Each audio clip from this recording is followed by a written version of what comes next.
Scientific communities became very prominent during the 19th century, including the Society for the Diffusion of Useful Knowledge and the British Association of the Advancement of Science. The discovery of the steam engine created a mechanized process for producing print, which aided the scientific communities in spreading their research.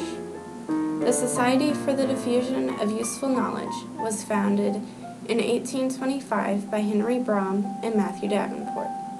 The purpose of this organization was to make science understandable to the working and relate science to their professions and everyday lives. They also aimed their pamphlets and such at workers who had just learned to read and were designed to help improve these skills while also informing them. Their hope by doing this was to make the workers more productive. Instead of focusing on politics and religion, the society focused on history, geography, and zoology.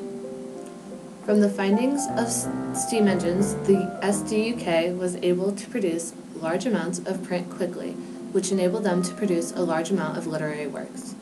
This aided in selling books for cheap, generating a larger profit. Sadly, the sales for the SDUK works fell and the society was forced to disband in 1848.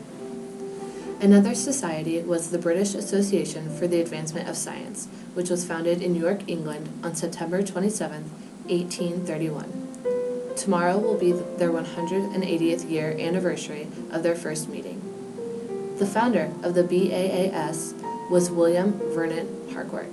The British Association for the Advancement of Science was founded following the suggestion by David Brewster, who was disillusioned with the Royal Society. The purpose of the BAAS was to give a purpose and direction to scientific inquiry, to help advance and bring together people of the scientific community, and to make science approachable to the masses. Some advancement to science the BAAS made was coining the term scientist and dinosaur. The British Association of the Advancement of Science encouraged their members to meet once a year in different cities and share their scientific discoveries. Women were allowed to join the BAAS, however they were stuck with lighthearted evening talks. The first meeting was chaired by Lord Milton, the Earl of Dorchester. By the second meeting, meetings were divided into 4 sections: physics, including math and mechanical arts; chemistry, including mineralogy; geology, and natural history. This meeting was held at the Natural History Museum in Oxford.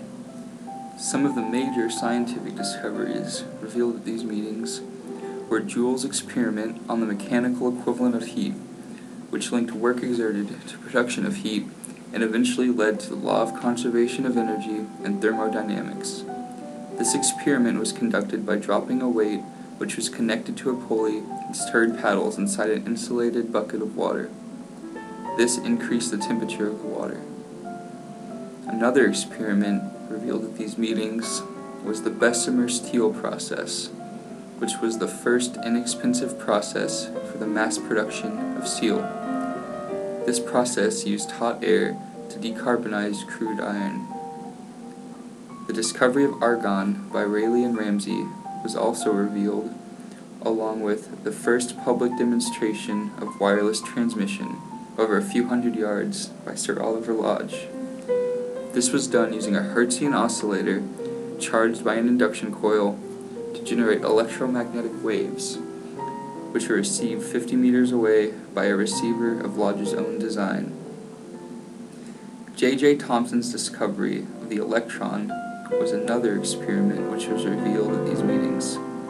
He produced this experiment by using a series of cathode rays, charged plates, and mathematics. And the famous debate over Darwinism between Huxley and Wilberforce took place at the 1860 meeting of the British Association of the Advancement of Science. Huxley, attending the meeting on behalf of Darwin, defended the theory of the origins of the species, of which Wilberforce did not believe. Since the technological advancements in our society are so vast, the BAAS no longer needs to hold these yearly meetings and instead focuses its energy on bringing together people from other disciplines and age groups to keep science accessible to all.